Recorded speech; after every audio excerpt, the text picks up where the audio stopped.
Big Mom's house. Big Mama's house. Welcome to Big Mama's house. Big Mama's house. Yeah. Big Mama's house. Welcome to Big Mama's house. Big Mama's house. Yeah. Welcome back to Big Mama's House, y'all. I am here with you again today to go over part or section 3 of the Sister Wives book, Becoming Sister Wives and Unconventional Marriage. And this third part of the book is called Family.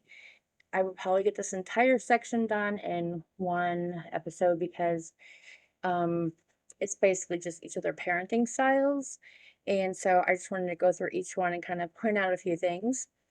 The first section, chapter 9, is Mary. She says one of the biggest challenges we faced in figuring out how polygamy would work for us was learning how each wife would maintain her own autonomy while being an important part of the family. And I know we talked about this kind of more in depth with each individual chapter, but like every single wife said that she lost her identity when they first got married because, integrating in such a large family and relationships being set and all that kind of thing and children it is difficult, I would imagine. So I was just pointing out that again, that's they know it's difficult. And she says when Janelle came in the family, they worked out a budget for the family, including a grocery budget for bills, personal spending. Says when we were young and new in our jobs and careers, so there wasn't usually an abundance of spending money. We've heard all about that, right? She said we'd have to save up if we wanted something special. When Cody would have a particularly good month, and we could put that extra money into either paying down a bill or towards something we had been saving for. I'm kind of calling bullshit on this one because we all know that none of them are any good with money, especially Cody. In 2005, Mary and Cody filed bankruptcy for an excess of $80,000. And then in 2010, 5 years later, Christine also was forced to file bankruptcy in excess of $25,000. And that is the same time when Robin came into the family with her 32-ish thousand dollars in debt. So there's two wives and Cody who filed bankruptcy. And then 5 years again later, in 2015, poor Janelle, the only one who was actually good with money and had a good paying job, was forced um, she was forced to file bankruptcy in excess of $20,000. So you're talking about $125,000 that they had to have written off because, they saved up for what they wanted or paid down a bill when they were able to. Um, like I said, I'm calling BS on that one. She said, at the time, I saw no problem in paying the bills like Cody and I always had. Only to realize later that Janelle felt that I was controlling the finances. In my mind, since we had all discussed it as a family, I was only executing the decision that the three of us had already made. I realize now how detrimental that has been to my relationship with Janelle. Um, like she says in here that she had always paid the book or the bills, like she and Cody would discuss it, and then because he was traveling a lot for work or whatever, she would be the one to actually pay them and do whatever. And then I guess because again, none of them communicated with each other ever, um, I guess Janelle hold on to that little hurt little nugget for a very long time before saying, hey, since, I'm the financial person, maybe, I could be in doing that too or whatever. But anyway, eventually they got their own bank accounts because, people are petty. And she said, Janelle and I, and subsequently the other sister wives, have kept our finances separate ever since. Even though the bills we pay may not be technically in our own name, we divide them based on each person's income level. So what I'm seeing there is that Christine doesn't pay much because obviously, she was mostly a stay-at-home mom and she worked part-time. Mary, I guess at that point was either working part-time or full-time or something. I'm not really sure at this point in time. But Janelle was the one who had earning capacity. And Cody occasionally, would make good money doing sales. So it seems to me like Janelle was given the lion's share. Says when Cody has months that are not so good, we all contribute to get the mortgage paid. On the other hand, when he has a good month and ends up with some unexpected cash in his wallet, we can either play catch up from the bad months, or he has been known to use some of it for something fun, maybe a special trip with a wife and their kids. Cody is the fun time guy. He does not care about the responsibility. I'm sure at this point, Mary and Janelle were like, dude, we need to we don't have time, like money to take, $500, $1,000 to take, to go away whenever we have these bills that are overdue and whatever. I don't think Cody um, has a really cares about future. It's like that's future me's problem. Let's just have fun today. And this is where we get into the kids. When the oldest kids were young, Janelle worked full time and Christine worked part time. So for the majority of the day, I was a stay at home mom. In a lot of areas, I'm a lot more particular about certain things than my sister wives are. I really struggle when I see the kids being disrespectful to their parents. It has always been very important to me that our children grow up with a strong sense of respect for people and things. I'm the type of mom who doesn't allow jumping on furniture. Over the years, I have also learned to relax when it comes to the way the kids act in my home. While I still expect them to treat me and my space with respect and not act like wild animals running through the house, I have become more patient when they do. Back when I took charge of most of the daycare in our family, I was the only mother home with anywhere between 4 and 9 kids, depending on the year. Well, at this point, it seems like, sounds a lot like me. I mean, sometimes I'm the wild fun, let's jump on the bed. And other times I'm like, that those are special fun times, not every day, kind of, whatever. It depends on the kids and the situation. Like if it's a really cold day and it's too cold for the kids to go outside and play and they're stuck in the house and they're driving me nuts, I may suggest jumping on the bed. But it also, like if they're little, that's different than if teenagers are doing it. You know what I mean? Um, She says it was an unwritten rule that whichever mom was at home with the kids would use her best judgment on the discipline needed for individual situations. In one instance, I was at work and Mariah needed to be disciplined, so Christine handled it. When I heard about it later, I was fine with the fact that Christine addressed the problem, but disagreed with the way she punished her. I felt it was inappropriate and a little extreme. We discussed the issue, and while she might disagree with my opinions on discipline, she was very respectful of my feelings. So, holy crap, page 174, the first open, honest communication we've seen so far. Okay, is when Mary was like, "Hey, I understand Mariah was being an ass, but I don't think the punishment was quite. I don't think it fit the crime all the way."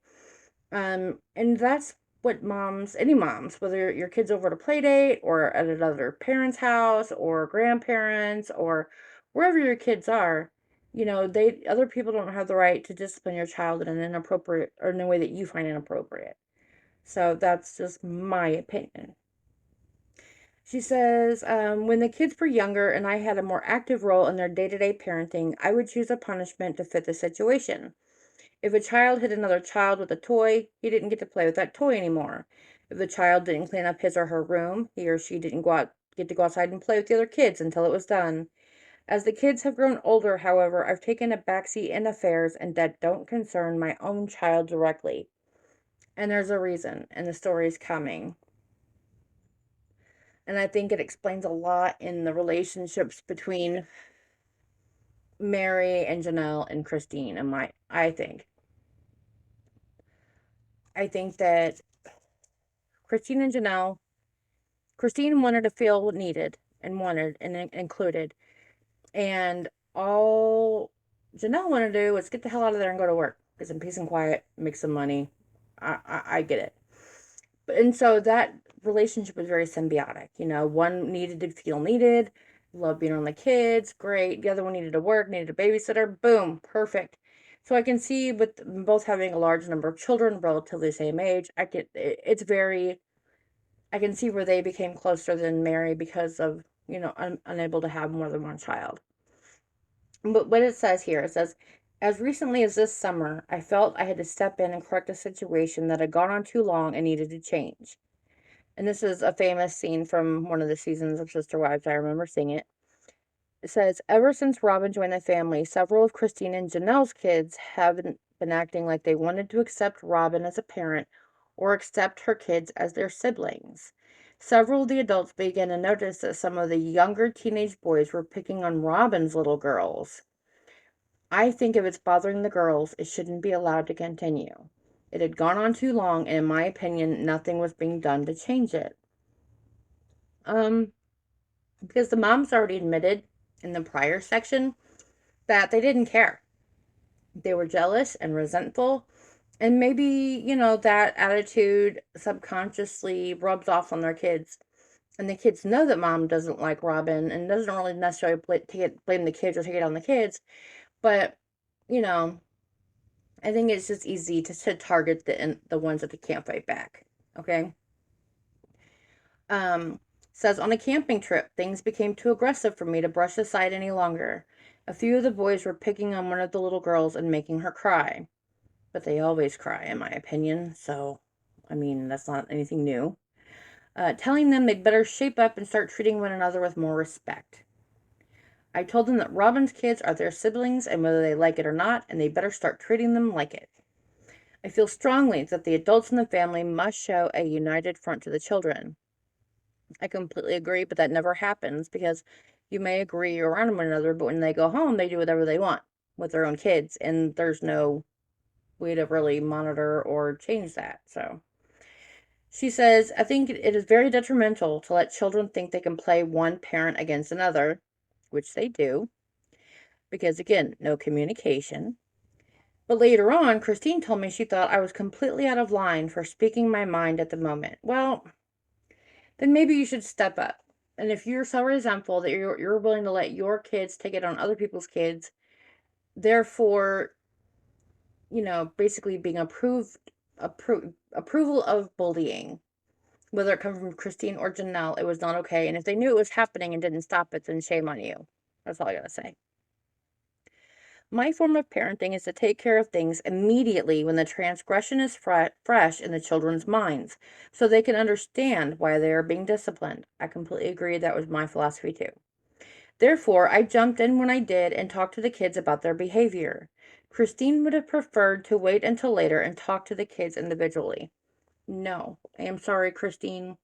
For certain situations, yes, I agree. You don't want to be telling your kids off in public because even kids deserve to have have a little bit of respect and privacy. Unless, I don't know, I've had a time or two where I've publicly shamed my kid and they really needed it because other people's opinions mattered more than mine at that point. So, just saying, there's always a time and a place for things. She said when the kids were little, the adults always said that they would be allowed to date at 16. But now that this time has come for many of the kids, we parents have realized that things are not so black and white. We have to fit this again. This is written in 2013 when, a long time ago, the kids were all young. We have to figure out a fair way to permit one child to do something that one cannot. Something that is difficult for any parent with children of any age. She says, as far as dating goes, kids should be at least 16. Um, Anything younger than that just sets them up for mistakes or heartbreak.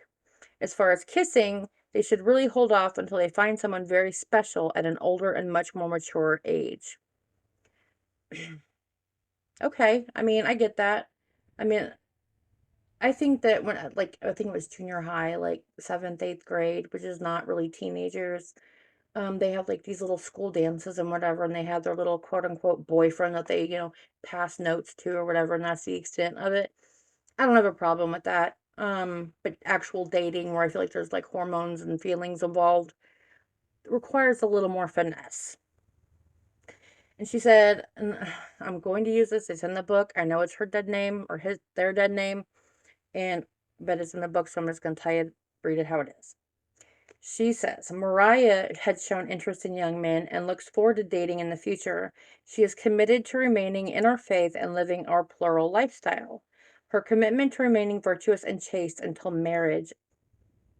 Okay. In a lot of ways, I feel as if I have it easier with her choices than some of my sister wives have with their children. I have been absolutely blessed with her in so many ways. Mariah and I have always had a special bond. Well, we know that Mariah doesn't exist anymore, and I really, really hope for both of their sakes that Leon and Audrey and Mary have a close relationship because that is her only child, and she has been through a lot of crap. And yeah, that's just my opinion. And she says, this is back then, obviously, remember that. We have family dinners every Friday, but with some of the teenagers having driver's licenses now and all of them having friends and other activities, there's usually at least a kid or two missing from dinner. In addition, we have lunch together on Sunday afternoons. I'm assuming that's after their church service, or at least they did at that time. During the summer, the older kids tend to congregate at Janelle's house while the little kids came and swam at mine. This is when they were in Las Vegas, obviously, and had the rental houses with the pools.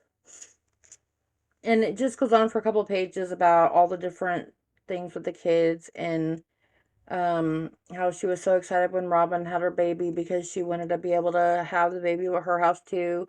And Robin was very happy because, no, I can't decide if she's a complete control freak or if she does the minimum of work possible with her children because she's always had a live-in helper, and I don't get that. She said, I really wish the five of us adults had a chance to get together socially more often, but it just doesn't seem possible more than once a month. Because she wants to connect and feel included. I think she's the only one who didn't have young children in the home or multiple children running around, but still, I mean, she really was trying to stay included and part of the family, it seems like. She said Mariah is often over at Robin's house helping out with her kids and is happy to do it. Live-in babysitters everywhere. Another thing we try to do fairly often as wives is go out to lunch and reconnect every once in a while. Cody is also taking the time away from wives and family to renew his own energy. He puts so much out to all of us that it's important for him to have some rejuvenation time as well. Well, that's because they baby him. I mean, a man who chooses to have 4 wives and, is it 18 children? You're going to be busy. Suck it up, dude. Get over it. I've heard that when people become empty nesters, they have to figure out who they are again. This is kind of how I'm feeling right now, and I think in particular I'll have to figure out what my place is in the family again. Okay, it's in the book. They knew how she felt. Unless they totally did not read each other's chapters and didn't give a shit about what the other one had to say. It's here in black and white. She's saying straight up, I feel weird. Like my kid's leaving, I don't know what I'm doing with myself. Where was the love and the connection and the reaching out to each other then, Robin, with your awesome communication skills? Oh, God. She says, whenever I talk to Robin about this, she says, you still have kids, Mary. You still have kids. And she said, like, I know I do, but it's different from actually having them in my home full time and having that constant influence over them. And she says, I'm at a major fork in the road of my life choices right now with some major decisions to make, and so far I have no idea which path I will take. Okay. There are she lists the possibilities here, all the things that she has interest in doing. And she says, over the last couple years, I have been blessed to experience the true love that two sister wives can share. Robin has shown me this many times, most recently after the birth of her son. And that's when she goes into that whole thing about Robin pretending to wanting to be a surrogate for her and all that nonsense because, yeah, right. Yeah, right. That's all I gotta say. It was all a ploy to look good. Okay. Janelle and Christina and Robin's chapters are fairly small and quick. I didn't want to go with the exact same material, so I'm just going to point out the differences in their parenting styles. And Janelle, of course, is chapter 10, and she says, it takes a village to raise a child. and she believes that the children have learned to respect each mother and act appropriately in her respective household. No issue so far. She says, compared to Cody and my sister wives, I'm a softie. My older children tease me that I never enforce anything I threaten with them. I feel more comfortable discussing with them what is wrong with their behavior rather than punishing them for it. I have always been a non-confrontational person, so this is just my parenting style. I credit the way my children have turned out to the fact that my parenting decisions were backed up by Cody, Christine, and Mary, who also provided a structured environment for them and were not afraid to enforce things. Okay, good. And the next couple bits goes on about how Janelle loves Christine. And then she says, over the summer, my pool was pretty popular with the older kids, while the younger girls always got really excited to have sleepovers at Robin's. These two never mention Mary a lot as far as doing good things and people wanting to be around her. And so I wonder if that also is an attitude that maybe rubbed off on the kids as far as hanging out with Mary. You know what I mean? And that's basically all that Janelle had to say that was different. And then chapter 11 is Christine. And they said she was going on about how they had family service followed by dinners on Sundays. And I want to know, when did that stop? Because I remember there for when they first moved to Vegas, they made a big show about having their church services and all that. But when did that stop? Because I don't think they've done that in a long time, long time even before they left Vegas. So I'd be interested if anybody knows to, spill the tea. And she was saying, here, when Isabella's a brat, she can't spend time with me as one of her punishments. And I'm like, that's telling, and you wonder why your kid's a brat, because every time, she acts up to get your attention, you send her away. I don't know if I agree with that one, Christine, sorry. And she says, once they are 16, the kids can group date. However, they have to wait until they're 18 for individual couples date. And I'm like, okay, so the girls have to be 18 and out of the house before they can pierce the ears, and they have to be 18 before they can go actually on a real date. Where's the trust? Where's you instilling in your kids that feeling of, hey, I've taught you well.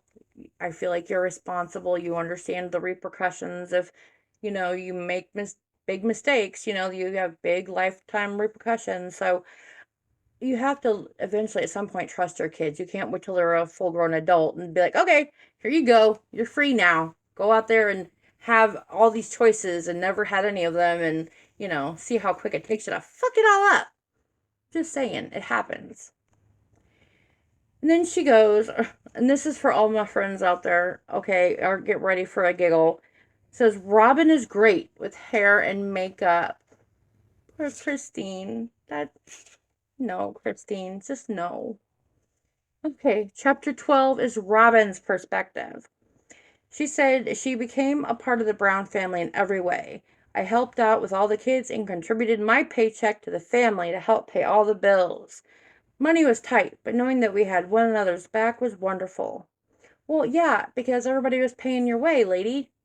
I mean, yeah, you contributed your check because you had to pay your own damn rent and your bills and shit. And they were paying all your debt from your first marriage, so the least you do is pay your own freaking rent, lady. I'm sorry, just no. And then she says, since food has a tendency to last longer at my house, my girls and I don't eat a lot. I struggle to have an appetite. But Brianna and I are both hypoglycemic, which means we always need to have emergency snacks on hand so that if we experience a blood sugar crash, we can survive. Okay. Uh-huh. So you and Brianna. Interesting.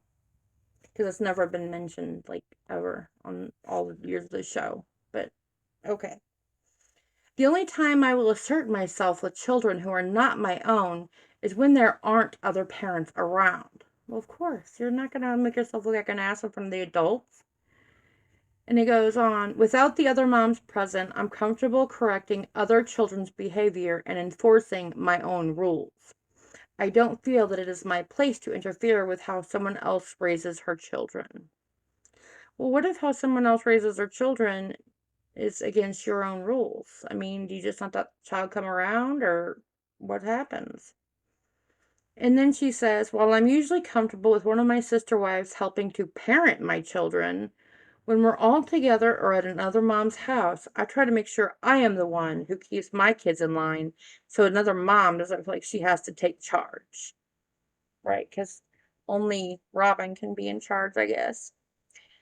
And she says each sister wife has the best interest of the kids at heart. I believe that. And she says, I know that I am overprotective and overly gentle. That's why your kids are a damn mess, lady, and they all have anxiety issues, and they all look like they either are terrified of being eaten by a cobra or desperate to bolt. Yeah. Here's an interesting thing. This is why McKelty loves Robin, because she says she's a very unique girl. She doesn't fit in very well with the three older teen girls. She is creative and independent, so she gets razzed a lot. I have a tendency to stand up for her and see the best in her. She will do something great someday with her out of the box thinking. Well, I think I understand now why McKelty is the only one who seems obsessed with Robin. Not even so much with her dad, Cody, but with Robin. And I think it's because she love bombed her when she was young and insecure and feeling alone, like no one understood her. So, of course. And then Robin says, I don't tolerate bullying and harassing of any of the kids. Even minor teasing is off limits. I want all the children to be nice to one another always. What planet are you on? Okay?